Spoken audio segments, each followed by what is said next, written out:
बस रिकॉर्ड शुरू करिए। एक मिनट भैया जी। जागरण रेडी नहीं है।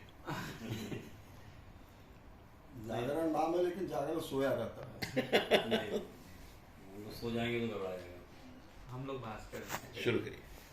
अपने अपने मोबाइल स्विच ऑफ डाल दीजिए। काशी अपने में बहुत कई रामलीला होती हैं और यहाँ तुलसीदास जी ने बताया जाता है कि यहाँ पे रामलीला की शुरुआत यार है। हम लोग बनाए चला और ये बनाओ। तुलसी घाट की रामलीला विश्व प्रसिद्ध रामलीला है। आज भरत मिलाप है, तो इसके बारे में थोड़ा बताएं, इतिहास, मान्यता और भी जो चीजें इससे जुड़ी हुई हैं। देखिए, गोस्वामी जी के पहले जो राम की जो कृति है वो आपके वाल्मीकि रामायण उसका आधार रहा है। लेकिन रामचरितमानस जब गोस्वामी तुलसीदास जी ने उसमें देखिए, उसमें डेट वगैरह सब मेंशन है। संवत 1631 करुण कथा हरिपंधर जैसा नवमी भौम वार मधमासा और पूरी है चैत्र प्रकाशा। तो संवत 1631 में उन्होंने लिखना शुरू किया और लगभग आयु उनकी उस समय 75 वर्ष की थी और 2-2.5 साल में उन्होंने पूरा लिख दिया। और जहाँ स्थान पर जहाँ आप रिकॉर्ड कर रहे हैं ये तुलसी घाट है। अब ये पार्ट एंड पार्सल ऑफ अस्सी घाट है, जो एक आप लाइन बड़ा प्रचलित लाइन है। संवत 1680 अस्सी गंग के तीर श्रावण श्यामा तीज शनि तुलसी तजो शनि। तो संवत 1680 में गोस्वामी जी इस दुनिया को छोड़कर गए और उनका जो समय था आपके करीब 126 वर्ष तक वो इस धरातल पे रहे भी हैं। 75 वर्ष की आयु में उन्होंने रामचरितमानस लिखना शुरू किया और वो उसकी क्रेडिट भी नहीं लेना चाहते हैं। तो उन्होंने तो वही कहा, रच महेश निज मानस राखा पाए सुसमय शिवासन भाखा। ये जो भगवान शिव के मानस में जो रामचरितमानस की पूरी कथा है जो भगवती पार्वती जी को सुनाते हैं, उसी का उन्होंने कहा कि मैं केवल स्क्रिप्टिंग कर रहा हूँ। लेकिन आज की दुनिया में अगर आप इतना बड़ा काम भी करें तो और आपको यश भी न मिले, ये भी ठीक बात नहीं है। तो वो स्वामी जी भी उसमें कहते हैं कि शंभु प्रसाद मत यह होसी रामचरितमानस कवि तुलसी। तो आपके मन में कभी भ्रम न हो कि रामचरितमानस का कोई और लिख दिया तो उसमें भी अपना नाम उन्होंने डाला कि स्क्रिप्टिंग तो मैं कर रहा हूँ, भले ही कंटेंट शिव जी के मानस में है। ऐसे करके उन्होंने रामचरितमानस लिखा। और जो कहा जाता है कि अवधि में लिखा गया है, तो देखिए गोस्वामी जी लिंग्विस्टिक्स के भी बड़े विद्वान थे और उन्होंने अपनी भाषा एक डेवलप की और इस तरह की भाषा डेवलप की कि उस समय जो प्रचलित शब्द है उस समय के, तो वो सब चीज़ों को भी उन्होंने इनकॉर्पोरेट किया। और जैसे वो मुगल काल रहा है तो फारसी के शब्दों का भी खूब जम के उन्होंने प्रयोग किया। अब आज तो आप फारसी शब्द का प्रयोग कर दिए तो आप हिंदू हैं कि नहीं है वो भी बड़ा भारी प्रश्न खड़ा हो जाएगा। उन्होंने उसका कोई जैसे गरीब नवाजो, ये पूरा फारसी शब्द और कई जगह उन्होंने उसका प्रयोग किया है। तो ऐसे करके उन्होंने अपने भाषा में उसको अप्रचलित भाषा में उसको डेवलप किया रामचरितमानस। फिर उनको लगा कि हर आदमी तो भाई ये स्क्रिप्ट पढ़ नहीं सकता है। तो आप देखिए, अगर स्कूल लेवल पे देखिए और रिसर्च लेवल पे देखिए, हम नहीं समझते कि कोई टेक्स्ट बुक ऐसा होगा उसका लेवल प्राइमरी से लेके और कॉलेज लेवल तक का रहे और उसमें रिसर्च भी होता हो। तो ऐसा अगर तो रामचरितमानस के अलावा दूसरा कोई है नहीं। और उसमें जितने वेद पुराण हैं उनको प्रमाण मान के उनको सब उन्होंने इनकॉर्पोरेट किया उसमें और सबको प्रमाण सहित उन्होंने रामचरितमानस लिखा।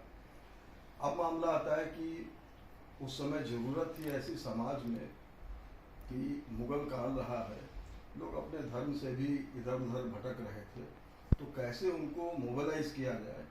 तो उन्होंने जो ओपन थिएटर का कंसेप्ट है वो भी गोस्वामी तुलसीदास जी ने इंट्रोड्यूस किया। और उनका जो टारगेट था वो एक तो छोटे बच्चे जो स्क्रिप्ट वगैरह पढ़ नहीं सकते थे और दूसरा था कि जो ओल्ड एज लोग जो काम से फिर रिटायर वगैरह हो गए और वो खाली भी रहते थे, तो उन लोगों के लिए उन्होंने एक तरह से रामलीला का मंचन शुरू किया। और वो भी ओपन थिएटर कंसेप्ट में। हम तो समझते हैं कि जो मॉडर्न फिल्म का जो इंडस्ट्री है उसका भी आधार रामचरितमानस ही है, ये बहुत कम लोग जानते होंगे। तो ऐसे करके उन्होंने टारगेट किया। और आज जो भी आपके यहाँ जो धर्म संस्कृति और ये सब चीज़ें अभी दिख रही हैं, हम तो समझते हैं कि उसमें रामचरितमानस का सबसे बड़ा क्रेडिट है कि उसका रामचरितमानस का कुल ये मामला था कि जो भी कैरेक्टर और जो आपके आचार व्यवहार में संबंधों में कैसा मतलब लिंकेजेस रहते हैं उसका उन्होंने उसमें प्रतिपादन किया। और लीला के कैरेक्टर में उन्होंने हर जाति हर वर्ण के लोगों को इंट्रोड्यूस किया।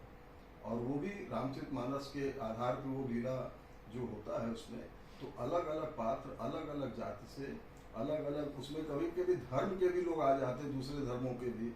तो ऐसे करके उन्होंने सबको एक सामाजिक दायरा इस तरह का बनाया कि वो एक इंक्लूसिव फीचर बन गया इस रामलीला का। तो आज भी उसी का आप देख रहे हैं। और आज तो हमारे यहाँ भरत मिलाप है, विजयदशमी का पर्व। अब जैसे एक लंका स्थान है बनारस का, हमारे रेवेन्यू रिकॉर्ड में लंका नामक कोई जगह नहीं है, या तो भदैनी है, अच्छा उसमें 80 भी रेवेन्यू रिकॉर्ड में नहीं है, और दूसरा जो है वो नगवा है। तो वो जो लीला का जो स्थान है, जो लंका के प्रसंग का जितना भी मंचन होता है वो लंका क्षेत्र में होता है, उसका नाम ही लंका पड़ गया। तो वहाँ पर वो रावण का वो सब प्रसंग, और फिर वहीं पर रावण वध वगैरह सब वहीं होता है। और आज वो फिर अपने मोहल्ले में आएंगे वापस, तो ये अवध फिर आ जाएंगे और आज सब चारों भाई मिलेंगे। और उसके बाद ये लीला जो शुरू हुआ है वो राज्याभिषेक की तैयारी, पहले धनुष का प्रसंग का मंचन होता है, फिर राज्याभिषेक की तैयारी। लेकिन भगवान को वनवास मिलता है, तो वन में पूरा विचरण करते हुए जो भी पूरी लीला है उनकी, उसका वो सब होकर, और आज जो है भगवान अपने भाइयों से सबसे मिल लेंगे और उसके बाद फिर राज्याभिषेक होगा, वो अगला लीला होगा। तो आज तो चारों भाइयों का मिलन होगा और विमान से पूरे नगर में वो भ्रमण करेंगे। तो यही लीला आज है जो कि, और ये करीब 400 वर्ष से ज़्यादा हो गया।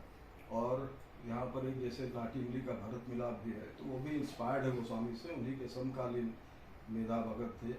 तो वहाँ पर गोस्वामी जी बल्कि उनको इतना मानते थे कि उन्हीं के उससे वो रामलीला भी अपना शुरू किए। और भरत मिलाप में जो मान्यता लोग कहते हैं कि वहाँ भगवान स्वयं आ जाते हैं, तो उसके लिए उन्होंने ऐसा कर दिया कि हम उस दिन अपनी लीला नहीं करेंगे, हम भी आ जाएंगे वहाँ पे। तो इतना उन्होंने उसको प्रशय दिया।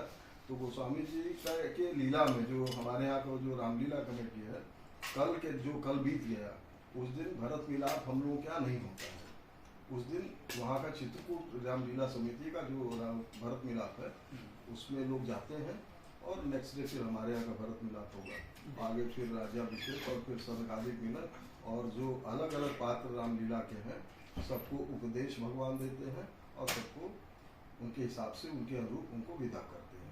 तो यही पूरा प्रसंग है।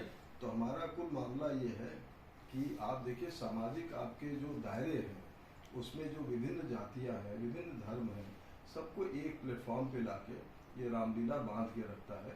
तो एक हम तो कहेंगे कि रामलीला का मंचन भी आपके नेशनल इंटीग्रेशन का एक बेस्ट मीडियम है। अच्छा, बनारस तो इसी चीज़ के लिए एक विख्यात है। यहाँ पर आप अगर नेशनल इंटीग्रेशन के लिए अगर इसकी बात देखें, आपके पास दूसरा एक माध्यम है सबसे बड़ा गंगा। अच्छा, गंगा जी का मामला ये है कि लोग नदी कहते हैं। अच्छा, यही रावण ने गंगा को नदी कह दिया तो उसको इतना हड़काया इन्होंने, ये अंगद ने, कि राम को तुम मानव कहते हो, गंगा को नदी कहते हो, कामधेनु को गाय कहते हो, ऐसा धिक्कारा। तो हम समझते हैं कि आज मॉडर्न कंटेक्स्ट में लोगों को समझना चाहिए कि भगवान हमारे ऊर्जा के केंद्र हैं, वो परब्रह्म परमेश्वर हैं, और जो हम लोग इस भौतिक दुनिया में जो आनंद ले रहे हैं वो राम की कृपा से ले रहे हैं। आप देखिए हर रात आदमी मर जाता है, जब सोएंगे तो आप मर गया, पता नहीं सुबह आप उठ पाएंगे कि नहीं। वो राम की कृपा है कि फिर आप सुबह जगते हैं, आप इस भौतिक दुनिया में आप चलते हैं। तो ये राम की कृपा से सब होता है, हमको उसी ढंग से देखना चाहिए। और फिर एक जो हमारे यहाँ एक जो स्लोगन बड़ा आजकल लोग भी कह भी रहे हैं कि वसुधैव कुटुंबकम, तो ये केवल कहने के लिए स्लोगन नहीं है, आप इसको अमल में लाइए। और ये पूरा ग्लोब एक जो आपका कंसेप्ट है कि ये फैमिली एक है, और आप उसी ढंग से उसको ट्रीट करिए। अब ये हम क्यों कह रहे हैं, ये गोस्वामी जी तक ने कहा है कि सिया राम में सब जग जानी, करो प्रणाम जो मानी। कि जितने मेल और फीमेल लोग हैं इस दुनिया में, वो अगर आदमी है तो उनमें मैं भगवान की तस्वीर देखता हूँ, फीमेल है भगवती सीता को देखता हूँ। अगर ये भाव सबके में आ जाए तो आप क्या समझते कोई किसी के खिलाफ कोई अपराध कर पाएगा। तो कुल मिशन गोस्वामी जी का रामचरितमानस के माध्यम से ये है कि आप इस ढंग से समाज को लेके चलिए, तभी आपका सब चीज़ बचेगा। तो आज के समय में हम समझते हैं कि अब जैसे गोस्वामी जी के लोग पूछते हैं प्रासंगिकता क्या है। अब बताइए जो ग्रंथ उन्होंने 400 वर्ष पूर्व लिखा है, 400 से ऊपर ही हो गया, उसका आज भी देखिए हम लोगों को ज़रूरत है। और अगर आप उसको नहीं मानते हैं तो बेशक मत मानिए, तो आप भी उसी तरह डिस्ट्रिक्ट लेवल पे ऑपरेट करिएगा। और विदेशों में जैसे हताशा है, आप उसी तरह दौड़ भाग करते रहेगा, आपके जीवन में कुछ रहेगा नहीं। हम तो कहेंगे कि यहाँ पर आपके पास इतनी विशिष्टता है कि आप अपने चीज़ों को ही अगर केवल सहेज के रखें, तो अब जैसे उसमें एक राम राज बैठे त्रैलोक का एक उल्लेख करेंगे हम, हर्षित भय गए सब सुखा। राजा को ऐसा होना चाहिए कि वो राज सिंहासन पर बैठा नहीं, कि सबके दुखों का, सब रोगों का सब शमन ऐसे ही हो जाए। तो ये क्यों होता है कि राजा इतना पुण्यात्मा है कि उसके गद्दी पर बैठते सब अपने आप खत्म हो गया। अच्छा, फिर उसमें अगला लाइन है कि सब नर करें परस्पर प्रीति। ठीक है, अब उसमें सब नर कह रहे हैं, वो ये नहीं कह रहे हैं कि केवल हिंदू धर्म वाले लोग आपस में प्रेम करें, बाकी से न करें। तो वो तो सीधे सीधे कर रहे हैं, सब नर करें परस्पर प्रीति, चल ही स्वधर्म विरत शुद्ध नीति।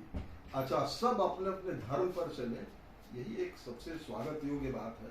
तो आप ये इस देश जो है ये विविधताओं से भरा हुआ देश है, और यहाँ पे कितने वेरिएशन, आप कश्मीर से अगर कन्याकुमारी जाए, नॉर्थ ईस्ट से लेके आप उधर गुजरात तक जाए, कितने वेरिएशन है। आपका 4 धाम भी इसी एक्सट्रीम कॉर्नर्स पे है। तो आप देखिए कि अगर आपका दिल और दिमाग इतना बड़ा नहीं होगा तो इस देश को आप न तो समझ पाएंगे, न इस देश को मैनेज कर पाएंगे। तो सारा मैसेज ये है कि विविधताओं से भरा हुआ ये देश है, और इसको आप समझें, सबका आदर करें, सब भाषाओं का आदर करें, सब जातियों का आदर करें, और सब धर्मों का आदर करें। तभी इस देश की ये जो विरासत है ये आगे ऐसे ही चलता है। बच्चे धन्यवाद। हरे कृष्ण हरे कृष्ण।